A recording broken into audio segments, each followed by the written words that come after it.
Good afternoon dear student. जैसा कि पिछली कक्षा में आपने तत्वों के परमाणु दिए गए परमाणु क्रमांक की सहायता से आवर्त समूह तथा ब्लॉक का निर्धारण पढ़ा होगा। उसमें आपने एस ब्लॉक के तत्वों का इलेक्ट्रॉनिक विन्यास देखा होगा और उसके आधार पर उनके आवर्त समूह और ब्लॉक के निर्धारण को पढ़ा होगा। फिर आपने बी ब्लॉक के तत्वों के बारे में पढ़ा होगा, उनके आवर्त समूह और ब्लॉक का निर्धारण किया होगा। तत्पश्चात आपने डी ब्लॉक के तत्वों का भी आवर्त सारणी में आवर्त और समूह का निर्धारण पढ़ा होगा, लेकिन उसके कुछ ट्रिक्स नहीं दिए गए। हमने बताया है कि कैसे कैसे याद करेंगे। एक बार उस पर फिर से डिस्कस करते हुए आप इलेक्ट्रॉनिक विन्यास को अच्छे से पढ़िएगा, ध्यान रखिएगा। अपवादों का इलेक्ट्रॉनिक विन्यास थोड़ा सा डिफर होगा और तत्वों का इलेक्ट्रॉनिक विन्यास का जो हमने वीडियो बनाया था बाउ सिद्धांत के आधार पर और आधुनिक इलेक्ट्रॉनिक विन्यास के आधार पर, उसको यदि आपने उस वीडियो को अच्छे से देखा होगा तो समझ में आया। फिर से बात करते हैं ब्लॉक के तत्वों में आपने कौन कौन से समूह और कैसे पढ़े। आपने थर्ड बी में पढ़ा होगा तो स्काई मेला एसी का मजा, आपने इसको पूरा। फोर्थ में आपने इसका इलेक्ट्रॉनिक विन्यास किया होगा तो टीजर हफ रफ का किया। फिर आपने फोर्थ बी के बाद फिफ्थ बी में आपने बनबत दबा दे,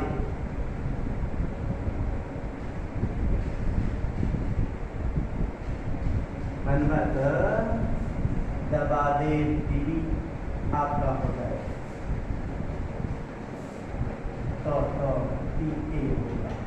फिर फिक्स बी में आपने क्या पढ़ा होगा तो क्रोमापू एस जी पढ़ा होगा। फिफ्थ बी में आपने क्या पढ़ा होगा, फिर सेवेंथ बी में आपने क्या पढ़ा होगा तो आपने पढ़ा होगा मन लागा टिकरी में भाई, मन टिक री टीएच। आपने फिर एट्थ पढ़ा होगा। एट्थ में आपने क्या आठवां नौवां और 10वां समूह पढ़ा होगा। हमने इसको भी 1984 के आधार पर आवर्त का वर्गीकरण, तीसरा समूह, चौथा समूह, पांचवा समूह, छठा समूह, सातवां, आठवां, नौवां, 10वां समूह, 11वां आपका फर्स्ट भी हो गया था और 12वां आपका सेकेंड भी हो गया था। ये पूरे के पूरे डी ब्लॉक याद कराया होगा। फिर इसमें आई, फिर आई रूहानी ओश है, ये बताया होगा।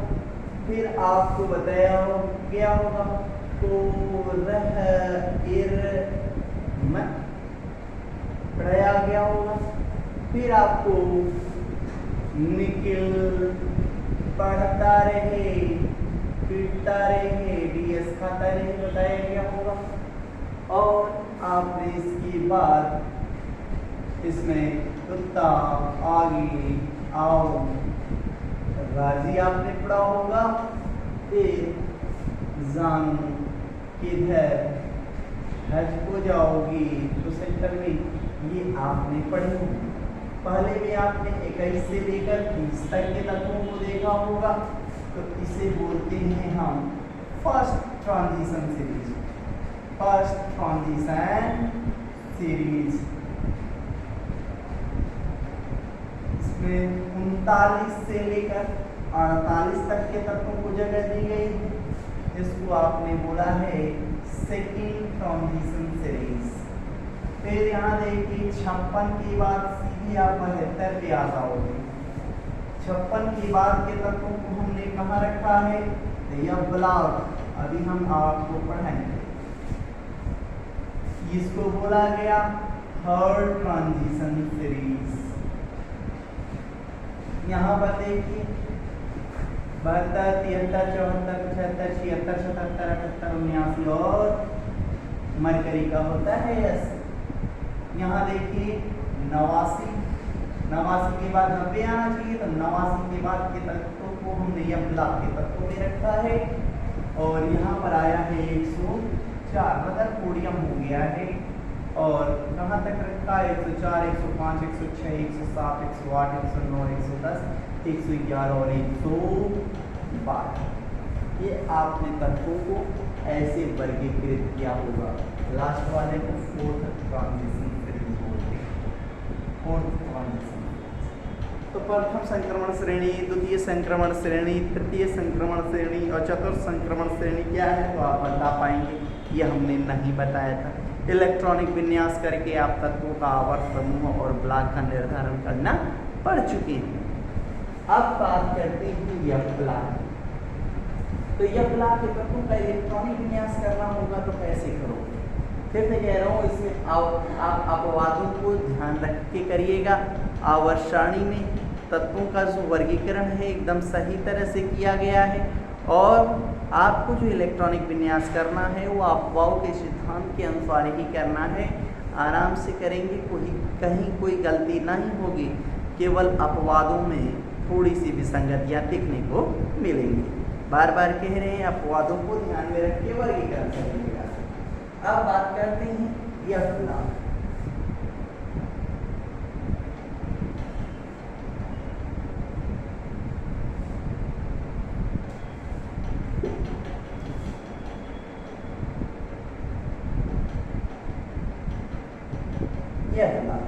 यदि तत्वों का इलेक्ट्रॉनिक विन्यास करते समय अंतिम इलेक्ट्रॉन यफ उपकोष में आता है तो वह यफ ब्लॉक का तत्व होगा। यहाँ पर भी कुछ अपवाद हैं, उन अपवादों को अभी तक नहीं जो पढ़े हैं वो अब पढ़ लेंगे। यह ब्लॉक ये आप खासकर अभी पढ़ लिया तो क्लास 12 में भी काम करेगा। एक पूरी टॉपिक केवल इलेक्ट्रॉनिक विन्यास पर ही आधारित है, उसकी विशेषता पर आधारित। तो जो इसकी विशेषता होती है वो संक्रमण तत्वों के साथ, संक्रमण धातुओं के साथ मिलती जुलती होती है, क्योंकि डी ब्लॉक के जो सारे तत्व हैं वो सभी धातुएं होती हैं और यह ब्लॉक की भी क्या होती हैं? धातुएं होती हैं। यह ब्लॉक में दो सीरीज हैं, एक 4F सीरीज, 4F सीरीज जिसके आप लेंथेनाइड सीरीज कहते हो, लेंथेनाइड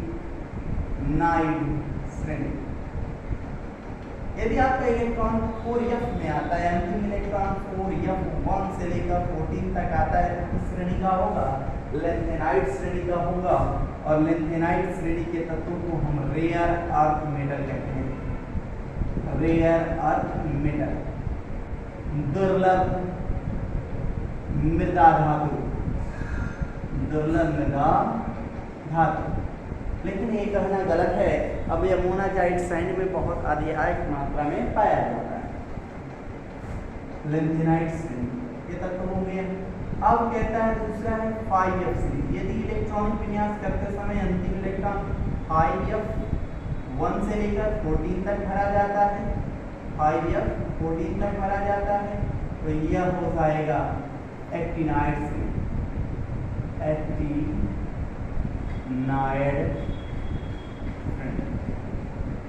एक्टिनाइड श्रेणी को भी यदि परमाणु क्रमांक की बात करें तो परमाणु क्रमांक 92 के बाद के तत्वों को एक नाम दिया जाता है, ट्रांस यूरेनिक तत्व, ट्रांस यूरेनिक एलिमेंट। ये प्रकृति में मुक्त अवस्था में नहीं पाए जाते, इन्हें लैबोरेटरी में आर्टिफिशियली बनाया गया। ट्रांस यूरेनिक तत्व को और क्या नाम से जान जाएंगे तब? ट्रांस यूरेनिक तत्व को और किस नाम से? तो मैन मेड एलिमेंट के नाम से जान जाएंगे। मैन मेड एलिमेंट और आर्टिफिशियल एलिमेंट के नाम से भी जाना जाएगा। और आपको ये जान की खुशी होगी कि परमाणु क्रमांक 92 के बाद 93 से लेकर 118 सारे तत्व हैं, ये सारे के सारे क्या हैं? Man made element, artificial element. लेकिन हम क्या कर रहे हैं? 89 की बात करेंगे हम। अब आप इसके बारे में जान लें, ये लेंथेनाइड श्रेणी है, 89 एक्टिनाइड श्रेणी के सारे तत्व रेडियो एक्टिव भी होते हैं, ये भी आपको याद रखना होगा। एक्टिनाइड श्रेणी के तत्व सारे क्या होते हैं, रेडियो एक्टिव होते हैं, और लैंथेनाइड में इक्का दुक्का होते हैं, वो हम आपको जिक्र करते हैं, बात करते हैं। इलेक्ट्रॉनिक विन्यास याद करने का ट्रिक आपको बता दिया गया होगा। कोरियम श्रेणी की बात करता हूँ, लैंथेनाइड श्रेणी की बात करता हूँ।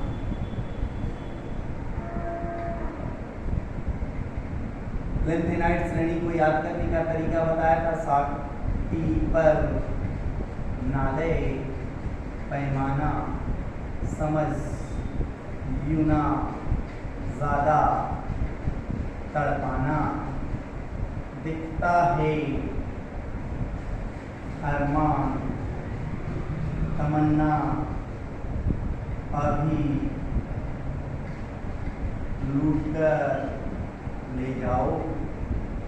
कहाँ से शुरुआत होगा, 58 से 59, 60, 61, 62, 63, 64, 65, 66, 70, 68, 69, 70 और 71। अब देखिए, ये क्रोध की बात करें तो याद करिए वो क्रोध वाला भी ट्रिक हमने आपको बताया है।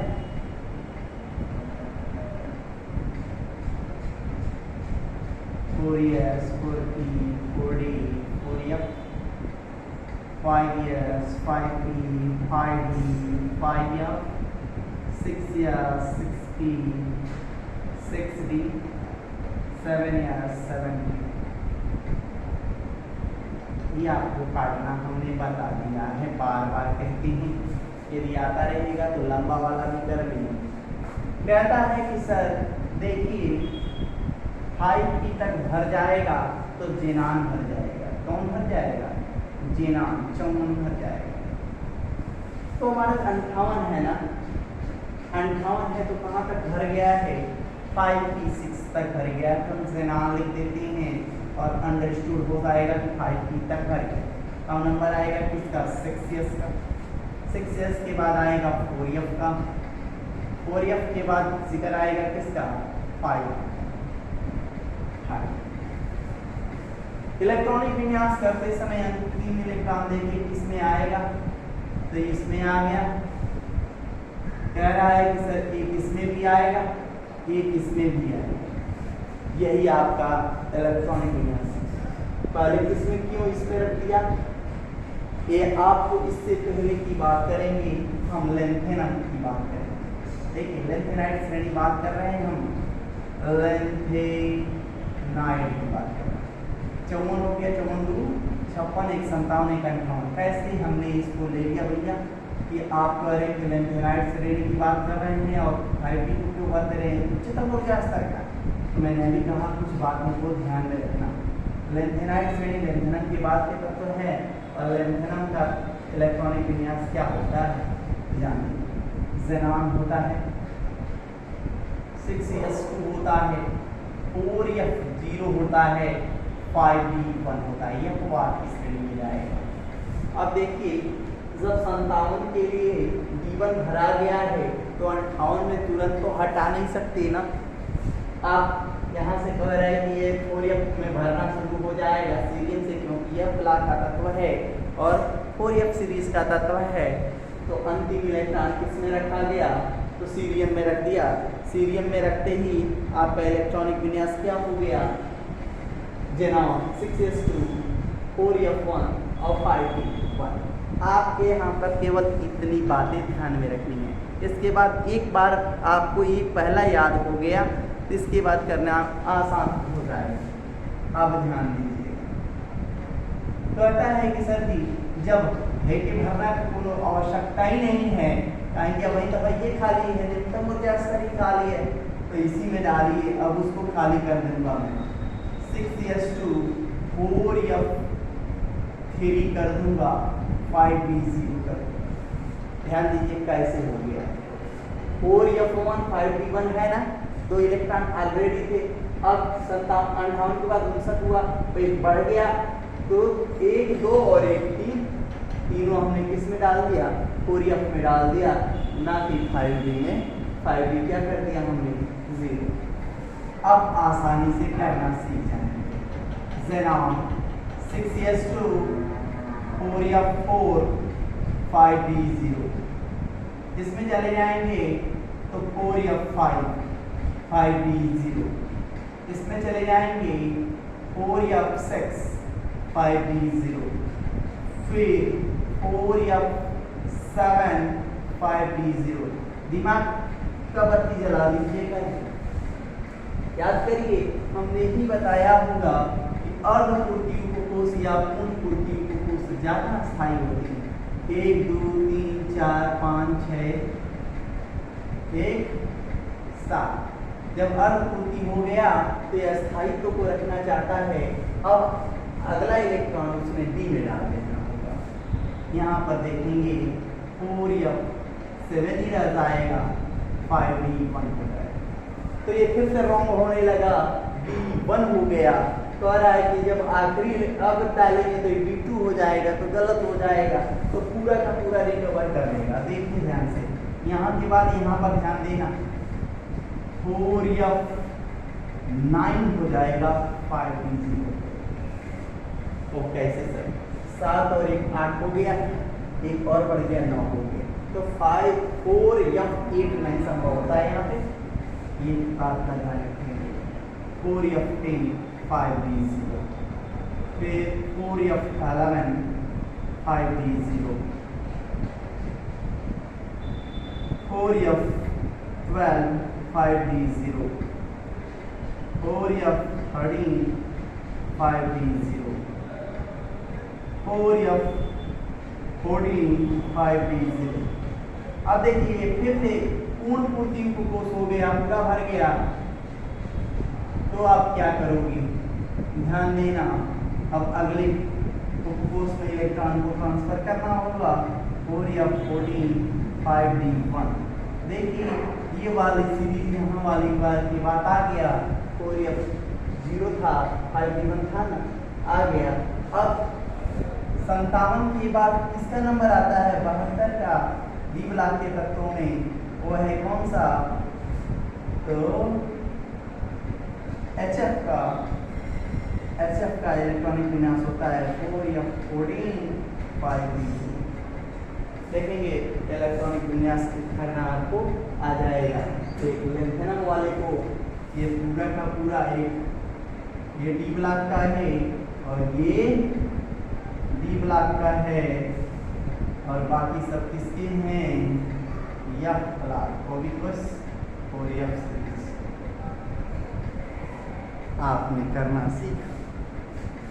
अब बात करेंगे एक्टिनाइड श्रेणी की। ठीक इसी प्रकार कर लीजिए इसको।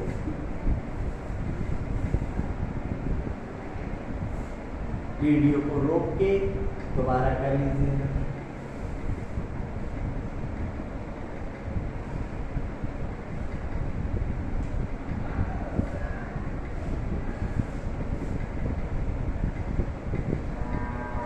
अब कहता है एक्टिनाइड श्रेणी, एक्टिनाइड श्रेणी।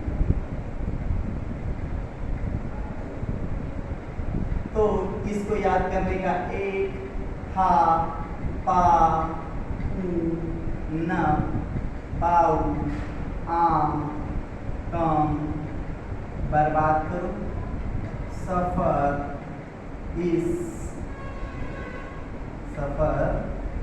इस फार्मासिस्ट से मेडिसिन नो लो। पहले यह डब्लू था, अब यह लाल हो गया। यहाँ पर क्या है, 89।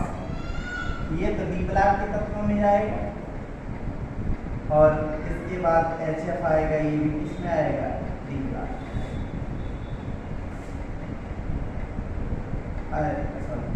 HF में आएगा।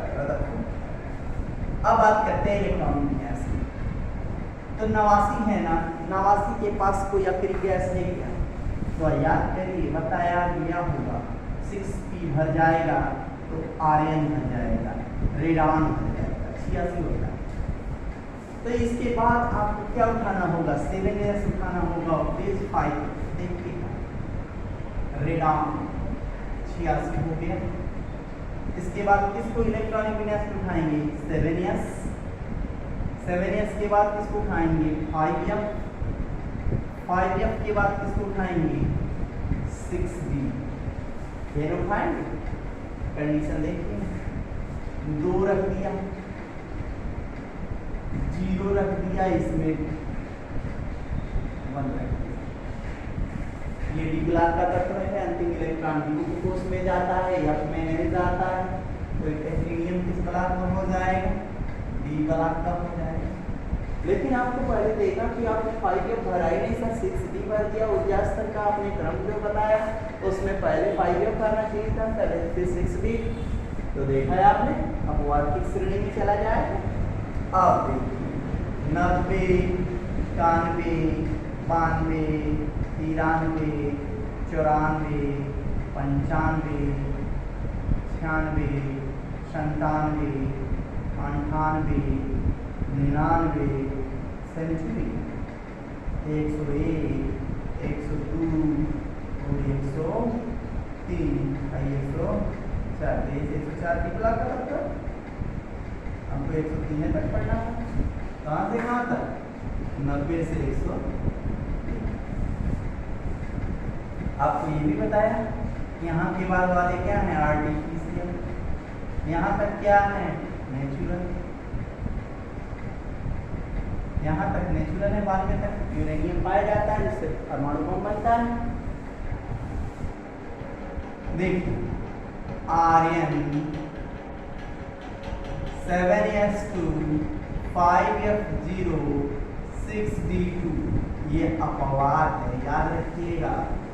इसका इलेक्ट्रॉनिक विन्यास कांतिम इलेक्ट्रॉन जो होता है वो ये में जाता है, लेकिन फिर भी अपने गुणधर्मों के कारण वो यह बड़ा तत्व होता है।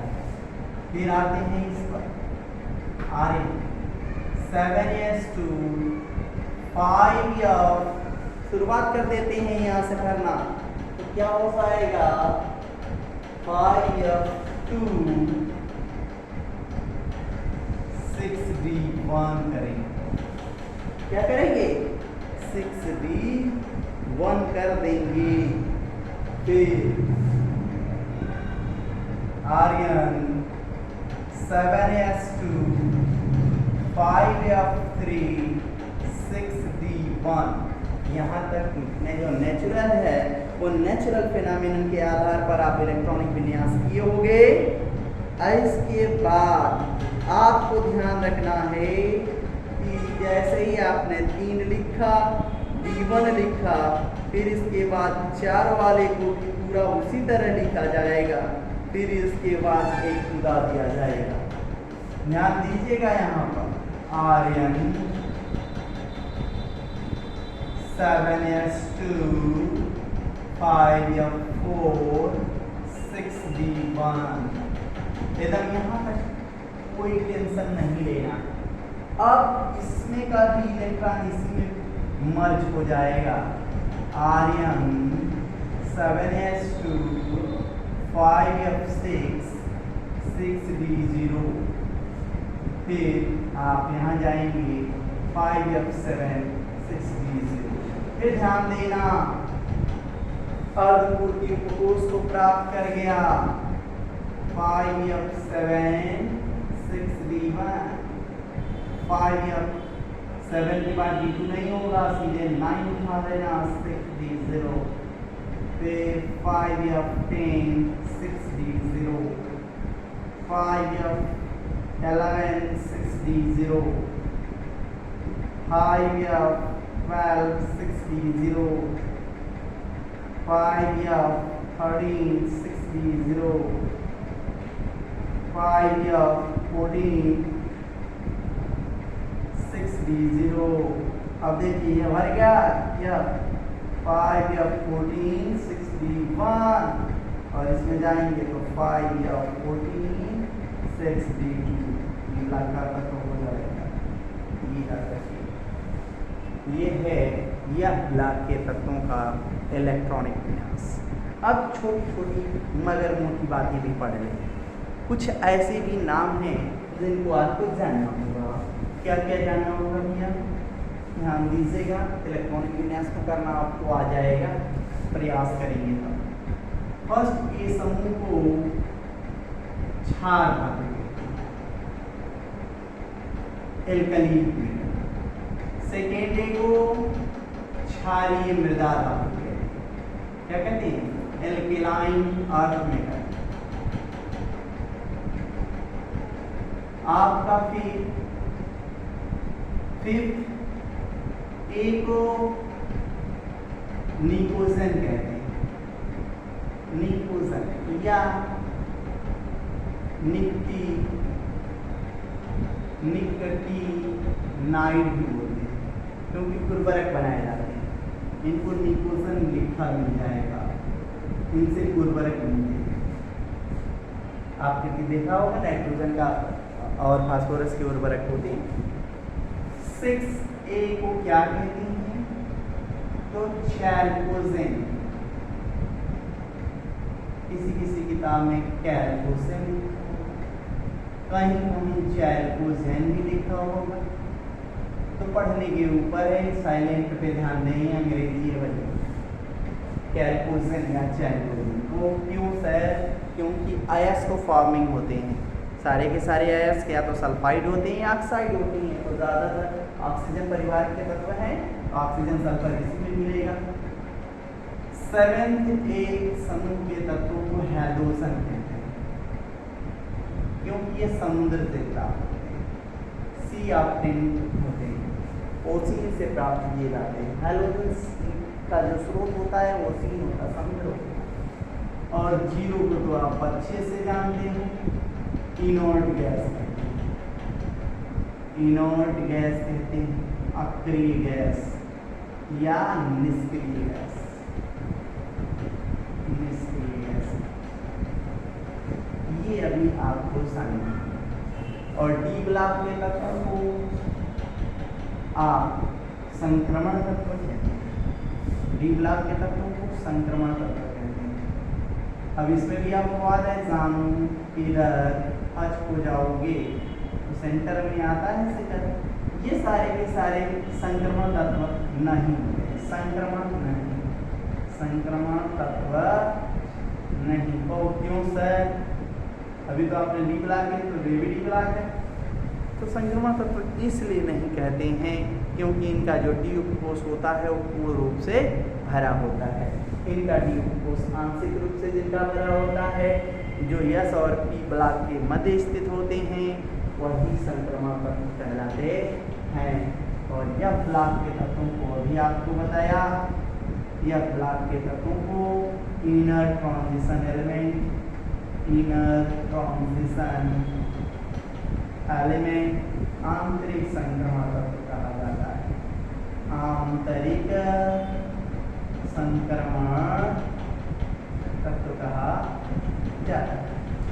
और इससे पहले आप एक और टॉपिक पढ़ाए होंगे, विकर्णी संबंध, उसको जरूर याद रखिएगा।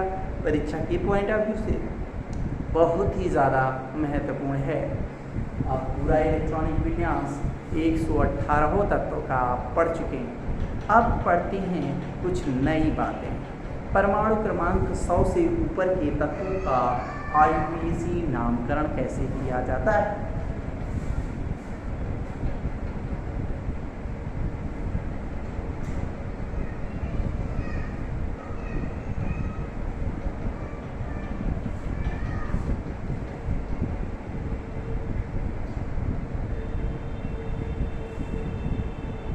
जैसे कह दिया जाए, बताओ 100 है, 101 है, 102 है, 103, 104, 105, 106, 107, 108, इसी तरह पूरा 118 तक में पाएंगे। तो इसके IUPAC नाम करने के लिए हमें कुछ पॉइंट्स, कुछ शब्दमूल चाहिए, जिन शब्दमूलों की सहायता से हम परमाणु क्रमांक 100 से ऊपर के तत्वों का IUPAC नाम लिख पाए और कर पाए। कैसे किया? क्या है शब्दमूल? तो एक नंबर था, आप संख्या ले लें और उसका शब्दमूल ले लेंगे। क्या ले लेंगे? शब्दमूल। संख्या क्या है, क्रमांक क्या है, ध्यान दीजिएगा। रूट वर्ड याद रखेंगे, आसानी से कर पाएंगे। पहला बात, आईपीएससी नाम करते समय शब्दमूल का ध्यान रखेंगे। 0 आएगा तो नील शब्द लगाएंगे। और इसके लिए जो संकेत, जब आप तत्वों का संकेत दोगे तो संकेत में स्मॉल एन कर देंगे। 1 हो जाएगा तो अन का प्रयोग करो, और इसके लिए संकेत यू का प्रयोग करो। नंबर दूसरा 2 हो जाएगा तो बाई का उपयोग करेंगे, यहाँ पर बी। 3 होगा तो आप ट्राई लिखोगे और यहाँ पर टी से रिलेटेड करो। 4 हो जाएगा तो क्वाड का प्रयोग करोगे और यहाँ क्यू लिख दोगे। 5 आएगा तो पेंट लिख दोगे और यहाँ पर शब्दमूल का संकेत पी लिख दोगे। 6 आएगा तो हेक्स लिख दोगे और यहाँ पे ये लिख दोगे। 7 आएगा तो हेक्ट या सेक्ट लिख दोगे, सेक्ट लिखते हैं हम लोग। 8 आएगा तो ऑक्ट लिखेंगे और पूरे लिख देंगे। 9 आएगा तो इन शब्द प्रयोग करेंगे और की लिखेंगे। ये याद रखना होगा। शब्दमूलों का प्रयोग करते हुए, जैसे कई लोग हैं यहाँ पर, 1 है, 0 है, 0 है 3 लोग हैं, तो तीनों के लिए हम जोड़ देंगे। और अंत में दूसरा पॉइंट कहता है, पहले शब्दमूल की पहचान, नंबर दूसरा, जब आपने शब्दमूल को जोड़ में लिख दिया, शब्दमूलों को जोड़ में लिख दिया, शब्दमूलों को आपने क्या कर दिया, 3 है, 100 में कितने होंगे, 3 है, शब्दमूल आएंगे, जोड़ लिया, तो अंत में आप इयम शब्द का प्रयोग करेंगे। क्या करेंगे? इयम का प्रयोग कर देंगे और नामकरण हो जाएगा। इयम शब्द का प्रयोग करके कंप्लीट कर देंगे, जोड़ के एक नाम कर देंगे और वही उस तत्व का क्या हो जाएगा, आईपीएससी नाम हो जाएगा।